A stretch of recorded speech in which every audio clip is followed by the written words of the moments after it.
Olá, como vocês estão? Espero que estejam bem. Hoje iremos contar o caso angustiante de Alice Line e sua filhinha. Então, se você gosta desse tipo de conteúdo, já se inscreva no canal e deixe seu like que nos ajuda muito para continuar a trazer cada vez mais conteúdos como esse para você. Sem mais demoras, vamos ao caso.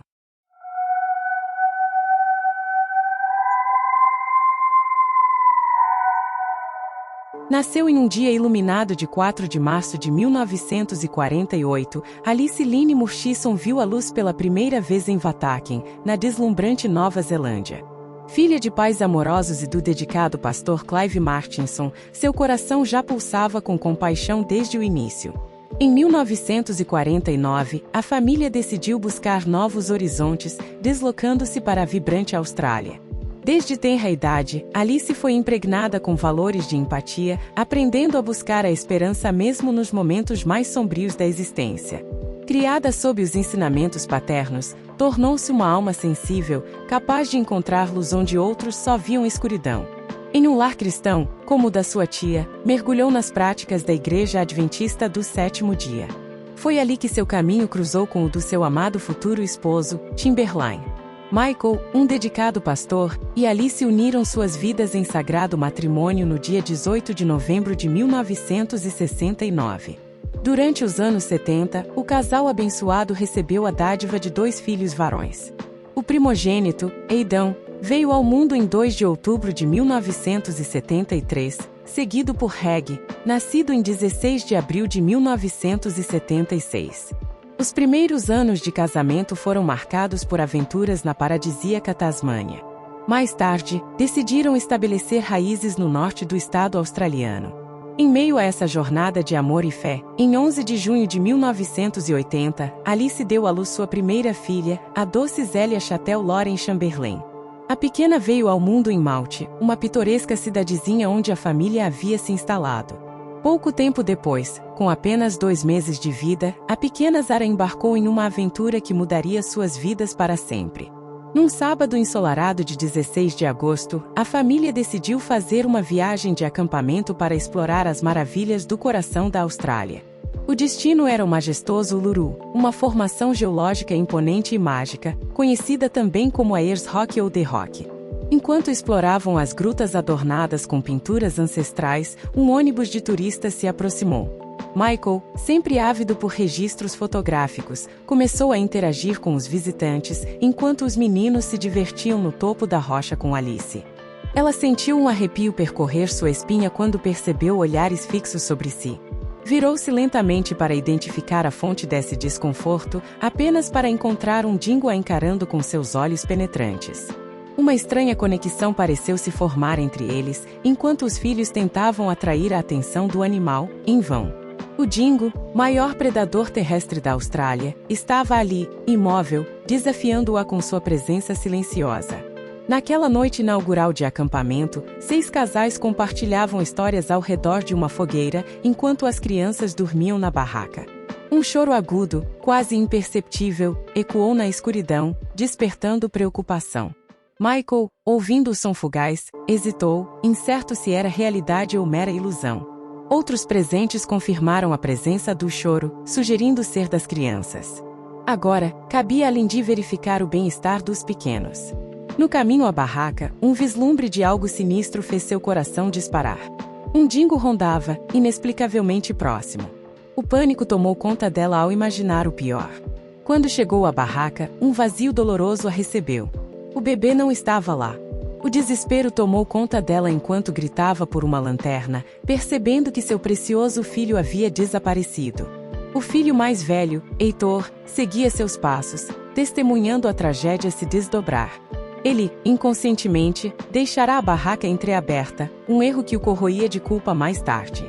Outros campistas, como Reinaldo e Diana, ofereceram ajuda, enquanto Mauri se lançava na busca pelo dingo. Dentro da barraca, vestígios de sangue pintavam um quadro macabro.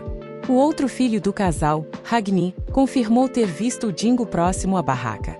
O desespero se transformou em uma corrida contra o tempo quando a polícia foi chamada para iniciar as buscas pela criança desaparecida. Apesar de toda a aflição que a envolvia, Alice permanecia firme, determinada a encontrar sua filha, mesmo que isso significasse enfrentar seus medos mais sombrios. Ela não é do tipo que se desmorona facilmente, sua mente sempre busca a racionalidade. Foi assim que ela lidou com a situação. Quando ouviu o choro de bebê e viu o sangue na barraca, e a criança não estava lá, a terrível conclusão a atingiu: sua filha estava perdida para sempre. Durante a noite, a polícia vasculhou a região com cães farejadores e guardas florestais, descobrindo pistas espalhadas pelo local. Na manhã seguinte, Michael e ela explicaram tudo à polícia, mas antes de voltarem para casa, precisavam enfrentar os repórteres. O caso se tornou uma sensação midiática, com cada nova informação sendo divulgada e os repórteres ávidos por entrevistas. Enquanto as buscas continuavam, eles voltaram para casa, mas a angústia corroía Alice. Tentava retomar a vida cotidiana enquanto sua filha ainda estava desaparecida. Então, a notícia sobre o macacão de sua filha ser encontrado na TV a deixou atordoada. Por que a polícia não a informara? Logo, os olhares acusatórios se voltaram para eles. Surgiram teorias dos mais diversos tipos, muitas apontando o dedo para o casal. Alguns sugeriam que o nome escolhido para a criança, Ares, tinha significados obscuros relacionados a sacrifícios. Outros alegavam que o filho mais velho, Wayne, poderia estar envolvido em algo sinistro. As especulações se tornavam cada vez mais absurdas, desde rituais até sequestros por criaturas fantásticas. Para o casal, essas teorias eram como punhais, cortando-os mais profundamente a cada insinuação. Algumas pessoas até afirmavam que eles haviam pago alguém para encenar a morte da filha. Eles se sentiam cercados por acusações infundadas, enquanto a dor da perda os consumia, sem saber se um dia encontrariam a verdade sobre o que acontecerá com sua pequena. E então começaram as murmurações sombrias. Diziam que o caixão fora utilizado para ocultar a criança, envolvendo-a em algum tipo de ritual macabro. Outros boatos afirmavam que sempre vestiam a menina com roupas negras, uma alegação distorcida da verdade. Uma teoria bizarra sugeriu que haviam sublinhado uma passagem na Bíblia sobre uma mulher que mata um homem com uma estaca, mas a explicação era muito mais simples. A tinta das imagens desbotadas da antiga Bíblia transferiu-se para o texto ao longo dos anos. Outros ainda especulavam que alguém matara o dingo que levou a criança e, em seguida, colocará suas roupas perto da toca do animal, duvidando da capacidade do dingo de cometer tal ato. Ridicularizavam a ideia de que o casal maltratava a menina por ela não ser um bebê típico, uma acusação que feria Alice profundamente. Ela recebia cartas de ódio e era chamada de assassina, enquanto as notícias sensacionalistas incitavam ainda mais a raiva do público. Apesar de tudo, Alice e Michael continuavam colaborando com a polícia e concedendo entrevistas, tentando conscientizar as pessoas sobre os perigos dos dingos. Mas os espectadores viam Alice como fria e calculista, incapaz de expressar emoções. O Dr. Ken Crispin, da importante Comissão Real Australiana, percebeu sua angústia ao ver a gravação completa, testemunhando suas lágrimas enquanto falava da filha. A pressão da mídia era esmagadora. Alice sentia o peso das expectativas sobre como deveria se comportar como mãe enlutada, enquanto era alvo de julgamentos implacáveis. E quando não atendia às expectativas, ela era duramente criticada. Enquanto isso, a investigação do caso estava sob a responsabilidade do detetive Graham Schaller, mas cada novo erro cometido pela polícia só alimentava as especulações e o escrutínio público. Ela enfrentava os holofotes com um sorriso, mas por dentro, era uma tempestade de emoções. A mídia a retratava de forma sexista, julgando-a com mais severidade do que ao marido. Seu sofrimento era ignorado, enquanto os detalhes mais íntimos de sua vida eram escrutinados publicamente. Alice se sentia perdida em meio ao turbilhão de acusações e teorias conspiratórias, enquanto sua busca por justiça para sua filha parecia cada vez mais distante.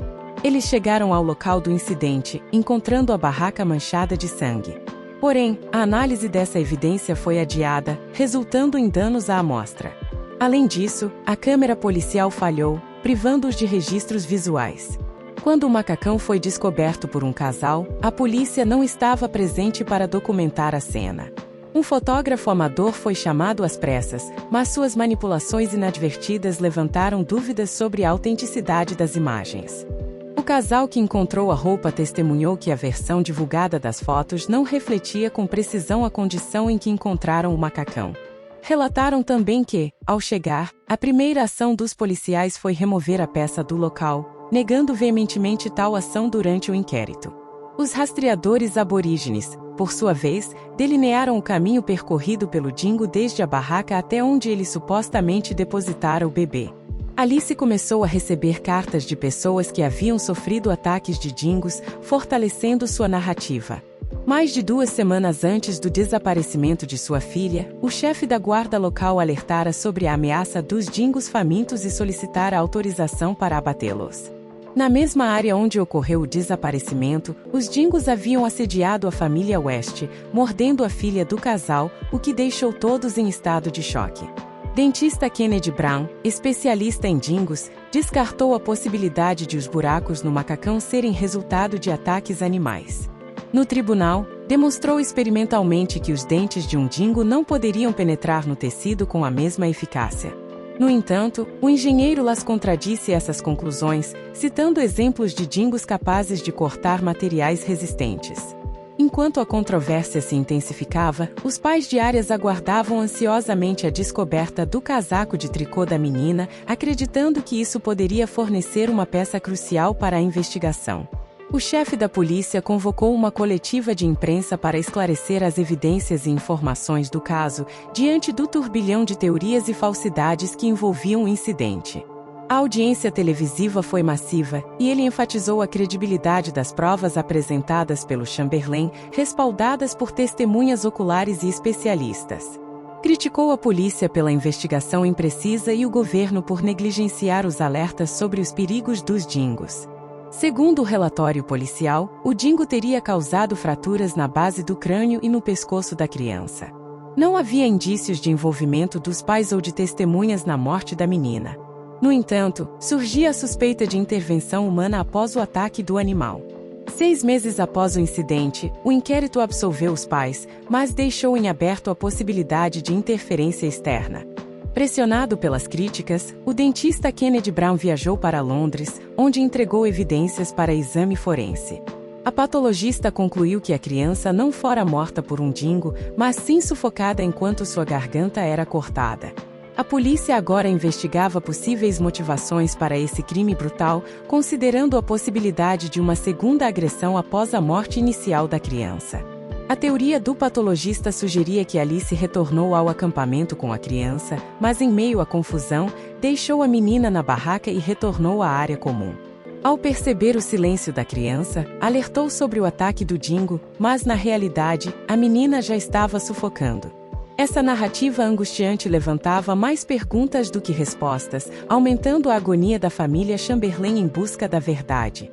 No meio do choro desesperado de Lindy e dos gritos de socorro, surge a terrível acusação de que teria cortado a garganta do bebê. Vale ressaltar que o corpo da criança jamais fora encontrado. Nesse momento de horror, Lindy teria avistado um dingo, criando toda a história do ataque do animal.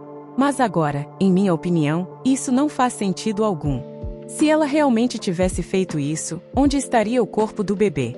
Em 19 de setembro de 1981, em Darwin, o procurador-geral Paul Even anunciou a reabertura do caso, chamada de Operação Ocre.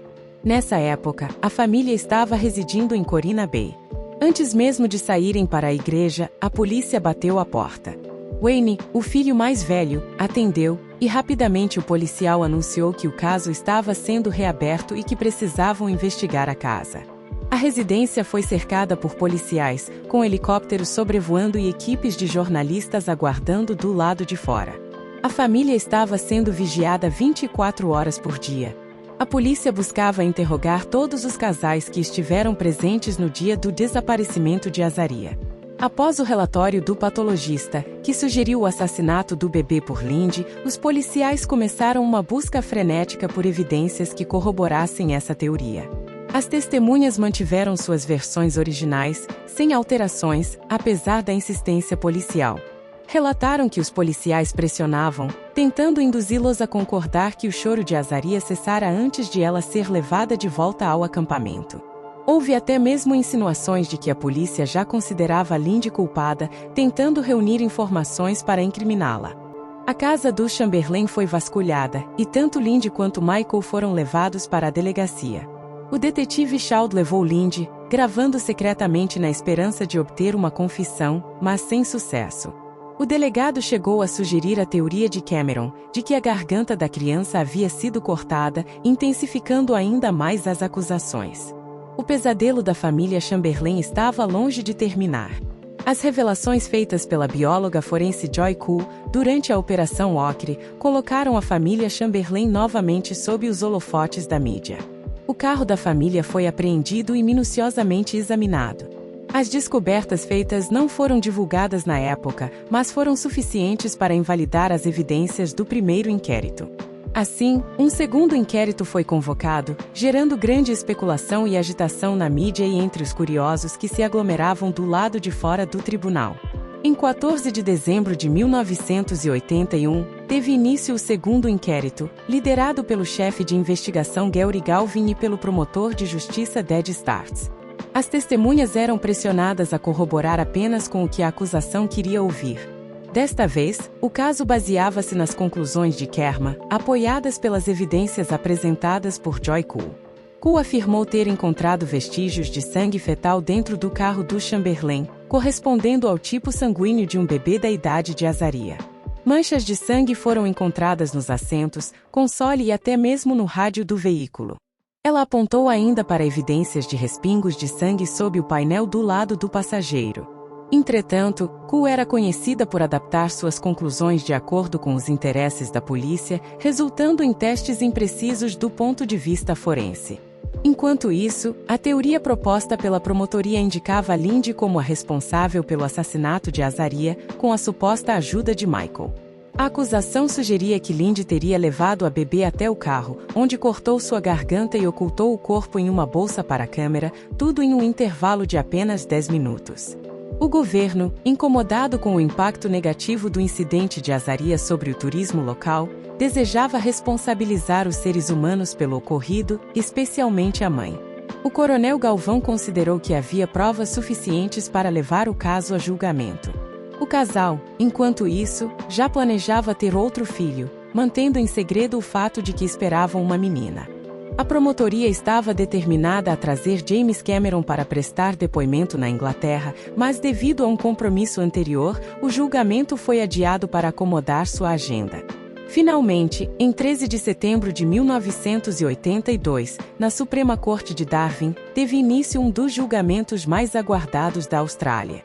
Grávida de 7 meses na época, Lindy e Michael Chamberlain chegaram ao tribunal por volta das 9h45, encontrando um cenário marcado por manifestações de apoio, com mulheres usando camisetas que proclamavam o Dingo é inocente. A presença delas atraía muita atenção e frequentemente gerava manchetes na mídia, algumas delas zombando de Lindy. As testemunhas convocadas para depor enfrentaram restrições da promotoria, que controlava estritamente os detalhes que podiam ser discutidos. No entanto, quando Murray testemunhou, ele trouxe à tona informações não divulgadas anteriormente, como o avistamento de marcas na areia que pareciam corresponder ao tricô usado por Azaria. Isso causou um alvoroço, já que não estava nos registros policiais, que pediram que ele evitasse mencionar os dingos. Roberta Elston, uma enfermeira local, também foi convocada como testemunha. Ela relatou ter visto uma bolsa preta no carro do Chamberlain no dia do desaparecimento de Azaria, algo que a promotoria interpretou como uma indicação de que o bebê poderia estar ali. No entanto, ela sempre acreditou na inocência de Lindy. Enquanto isso, jornalistas relatavam diariamente as roupas usadas por Lindy no tribunal, enquanto rumores de que os policiais estavam oferecendo drogas para influenciar a cobertura da imprensa criavam mais controvérsia. Após semanas de argumentos e testemunhos, a equipe de defesa se mostrava confiante, destacando a falta de evidências concretas, como um corpo, uma arma ou um motivo. Após 5 horas de argumentos finais, o juiz instruiu o júri a votar pela condenação do Chamberlain apenas se não houvesse dúvidas razoáveis sobre sua culpa. No dia 29 de outubro, um veredicto devastador caiu sobre Lindy e Michael Chamberlain. Ambos foram considerados culpados, ela pelo ato de sua filha, Azaria, e ele por ser cúmplice. A notícia chocou o casal, enquanto a população celebrava a condenação deles. No entanto, havia aqueles que acreditavam na inocência do Chamberlain. Lindy foi enviada para a penitenciária aguardar sua sentença, enquanto Michael teve sua condenação suspensa devido aos interesses das crianças. Porém, Lindy recebeu uma sentença cruel: prisão perpétua com trabalhos forçados. Os filhos do casal, sabendo da inocência da mãe, ficaram profundamente tristes ao saber que ela estava presa e não voltaria para casa. Em 1982, Michael mudou-se com os filhos para Nova Gales do Sul, tentando seguir adiante com suas vidas. Planejavam apelar da condenação de Lindy, mas suas esperanças foram frustradas quando o ministro Jim Roberts se recusou a conceder-lhes a custódia do bebê prestes a nascer. Em 17 de novembro de 1982, Lindy entrou em trabalho de parto enquanto estava sob custódia. Foi levada ao hospital, onde deu à luz Kalia. Os filhos do casal estiveram presentes, mas tiveram pouco tempo com a irmã antes de serem afastados. Após o nascimento de Kalia, Lindy foi autorizada a sair da prisão sob fiança, mas seus recursos subsequentes foram negados. Os meses seguintes foram marcados por esforços da defesa para apresentar novas provas no Tribunal Federal, contestando as evidências apresentadas pela promotoria. No entanto, em abril de 1983, o tribunal rejeitou as novas provas e Lindy foi enviada de volta para a prisão. Michael e Lindy, então, decidiram que não poderiam cuidar de Kalia e encontraram um casal amigo para assumir sua guarda. No entanto, Kalia acabou sendo transferida para outra família quando os Chamberlain se mudaram para Brisbane. Os filhos de Lindy enfrentaram dificuldades ao crescerem sem a mãe, lidando com bullying e hostilidades na escola. A tragédia continuou quando um dos filhos, Reagan, sofreu um acidente grave. Isso os fez confrontar a dura realidade de que precisariam crescer sem a presença da mãe. O futuro parecia sombrio e desafiador para os Chamberlain, que enfrentavam uma batalha difícil pela justiça e pela reconciliação familiar. Em fevereiro de 1984, a apelação de Lindy chegou ao Supremo Tribunal Federal, após 10 meses de sua prisão. Os Chamberlain perderam o recurso por 3-1, esgotando todas as possibilidades de apelação. Mesmo com a confirmação da condenação de Lindy, a Suprema Corte rejeitou as evidências de sangue no carro. A vida de Lindy na prisão era um verdadeiro inferno. Os guardas a tratavam com extrema severidade, e algumas detentas até ameaçavam agredi-la, convencidas de sua culpa. No entanto, ao longo do tempo, muitas começaram a enxergar sua verdadeira natureza, uma mãe amorosa e inocente. Mesmo diante dessa mudança de percepção, os abusos dos guardas persistiam, submetendo-a a condições degradantes e humilhantes. Enquanto isso, Michael e os filhos faziam visitas regulares a Lindy em Darwin, permitidas apenas 3 vezes por ano. Porém, a família nunca encontrava paz, sendo constantemente perseguida pela mídia ávida por qualquer notícia sobre eles. Apesar da fama indesejada, muitos acreditavam na inocência da família e enviavam apoio financeiro para que pudessem manter contato durante as férias escolares. Um movimento em defesa de Lindy começou a ganhar força em todo o país, liderado pela Igreja Adventista e por testemunhas do caso. Milhares de pessoas assinaram uma petição exigindo um novo inquérito judicial, na esperança de que a verdade fosse finalmente revelada. No entanto, a resistência do governo em admitir falhas no caso permanecia, temendo o impacto negativo no turismo. A mídia continuava a explorar a situação da família Chamberlain, mas uma entrevista reveladora de Lindy na prisão mostrou seu verdadeiro caráter e a injustiça que enfrentava. Mesmo após 951 dias atrás das grades, as autoridades negligenciavam seu caso, levando-a a se recusar a trabalhar na prisão como forma de protesto. Enquanto isso, seu filho Ada e Rajen continuavam a lutar pela justiça, demonstrando sua confiança na inocência da mãe. No dia 2 de fevereiro de 1986, um acontecimento chocante virou de cabeça para baixo o caso de Lindy Chamberlain. O corpo de David Bratton, um turista britânico, foi descoberto em Ururu, próximo ao local onde as roupas de Azaria foram encontradas anos antes. Investigadores, ao inspecionarem a área, encontraram o casaco de tricô que Azaria usava no dia do seu desaparecimento. A defesa de Lindy insistiu para que ela visse o casaco antes que fosse enviado para testes, mas o governo dificultava tudo. Finalmente, em 5 de fevereiro, ela foi autorizada a ver a peça de roupa e confirmou que era do avesso, como costumava usar sua filha.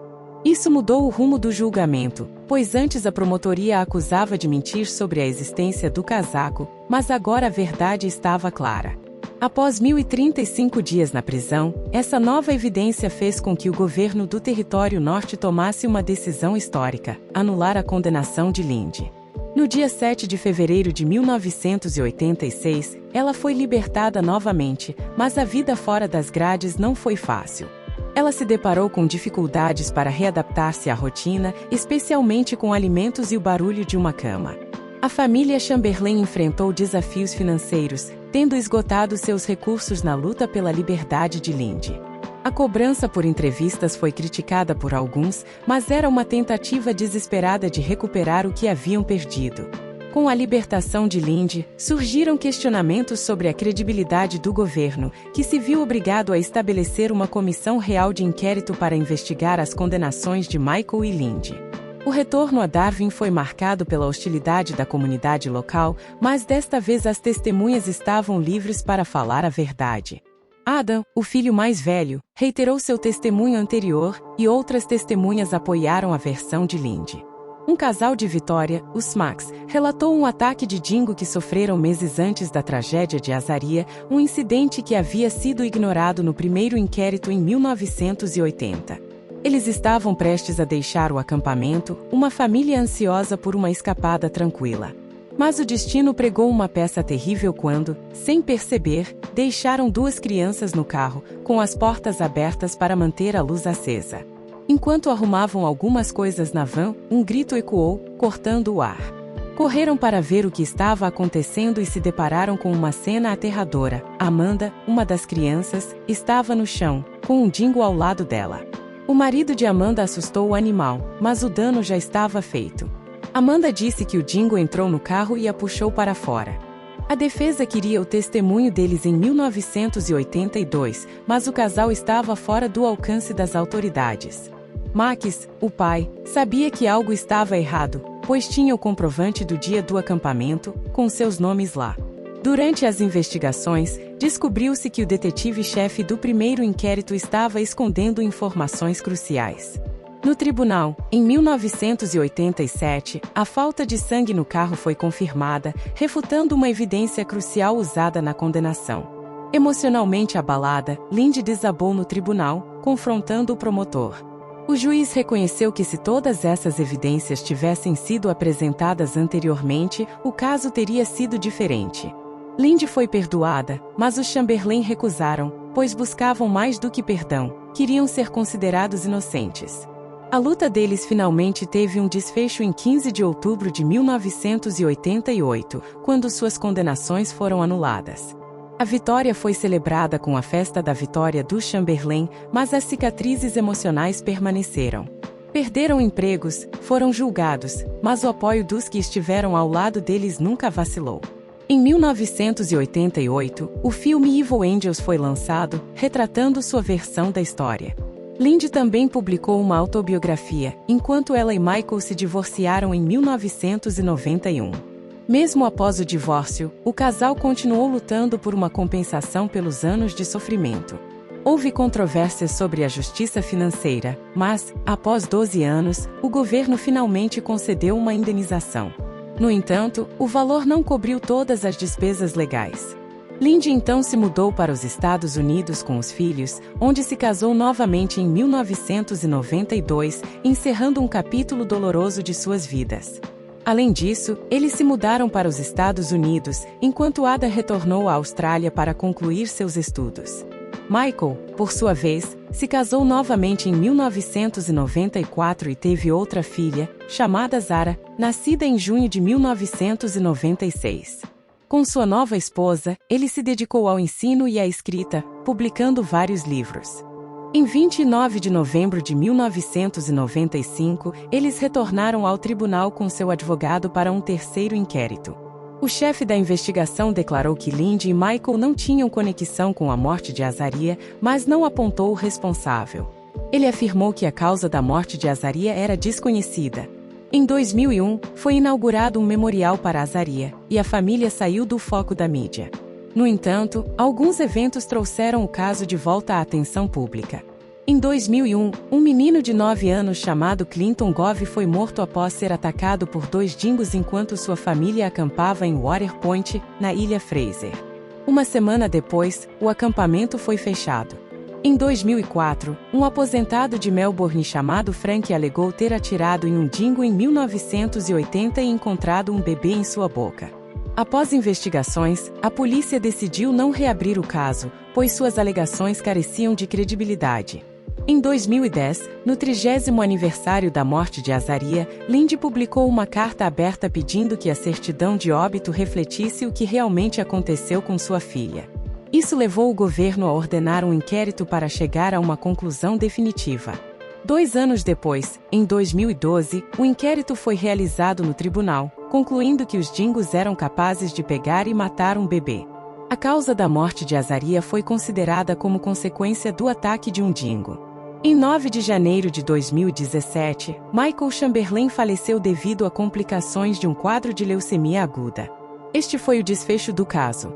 A investigação foi marcada por falhas, e casos como esse ressaltam como erros podem levar à prisão de pessoas inocentes. Compartilhe nos comentários o que achou deste caso intrigante. Se gostou, não esqueça de deixar seu like para ajudar na divulgação do canal. E se ainda não se inscreveu, faça isso agora e ative as notificações para não perder nenhum vídeo novo. Até o próximo!